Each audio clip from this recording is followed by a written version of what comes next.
सामने एक सवाल दिखाई दे रही है जो कि सिद्ध करना है। ये सवाल बहुत ही इंपॉर्टेंट है और बोर्ड एग्जाम में ऐसे सवाल हर बार आई है और आती भी है और आने की चांसेस भी बहुत ही ज़्यादा हैं। तो आपको 2 मिनट लगेगा, 2 मिनट में आप ये सवाल देख लीजिए और जब भी ये सवाल बोर्ड एग्जाम में आएंगे तो सीधा 4 नंबर आपके कहीं पर भी नहीं गए हैं। तो ध्यान देना किस रूल से करना है, कैसे करना है। तो जब भी ऐसे सवाल आपको सिद्ध करने को दें तो सबसे पहले आपको लेफ्ट हैंड साइड यानी कि LHS को लिखना होगा। तो LHS क्या है, ये वाला, इसको सबसे पहले आपको बोर्ड एग्जाम में LHS को लिखना है। बहुत सारे बच्चे तो डायरेक्टली करना शुरू कर देते हैं, तो आपको डायरेक्ट नहीं करना है, आपको पहले LHS को नोट करना है। तो हम LHS को पहले नोट कर लेते हैं। x b और y प्लस का b है, z प्लस का c है, वो भी सारणी के अंदर। उसके बाद इतना करने के बाद अब एक काम करिए, अगर ये दोनों आपस में जुड़ जाए तो ये वाला मिल जाएगा क्या, इसका मतलब इससे जोड़ना है। तो ये जो लाइन है इसको हम R1 बोलेंगे, इसको R2 बोलेंगे, इसको R3 बोलेंगे और इसको C1 बोलेंगे,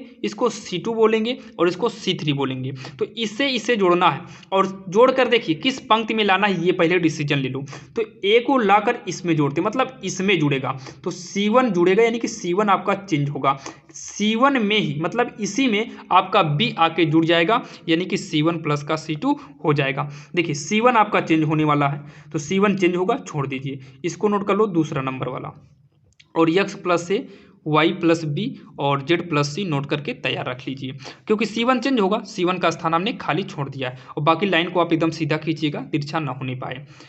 यहाँ पर भी इक्वल लगा देते हैं। अब क्या करेंगे, यहाँ देखिए, यहाँ पर देखो, क्योंकि जोड़ना तो इसी में से है। C1 अभी ये नहीं लिखें क्योंकि C1 आपका चेंज होगा, C1 प्लस का C2 यानी कि ये दोनों जुड़ जाएगा। तो x प्लस ए होगा, ये क्या हो जाएगा, y प्लस बी होगा और यहाँ पर आके जुड़ेगा z प्लस सी होगा। और यहाँ पर एक रूल आप ध्यान देना, अगर कोई दो पंक्ति बराबर हो गई तो उसका मान 0 हो जाता है। तो ये C1 बराबर हो गया C3 के, तो यहाँ पर लिख देंगे इतना बराबर इतना से।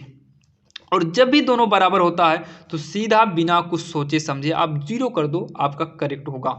और तुरंत यहाँ पर लिखेंगे बराबर RHS और नीचे लिख देना इति सिद्धम, ये जरूर लिखना, इति सिद्धम लिख देना या फिर लिख देना अतः सिद्ध हो गया। बस यही आपका फाइनल आंसर है। और इतना करने के बाद आपको सीधा 4 नंबर कहीं पर भी नहीं गए हैं। तो चलिए अब आपको मिलेंगे नेक्स्ट वीडियो में, और ऐसे ही इंपॉर्टेंट क्वेश्चन के लिए हमारे इस चैनल को सब्सक्राइब कर लो, क्योंकि अब बोर्ड एग्जाम तो नज़दीक आ गया और अब जो है आपको हम केवल इंपॉर्टेंट क्वेश्चन की तैयारी कराएंगे, जिससे कि आप बोर्ड एग्जाम में अच्छा नंबर ला सकें। तो चलिए मिलते हैं किसी अन्य वीडियो में, तब तक के लिए जय हिंद।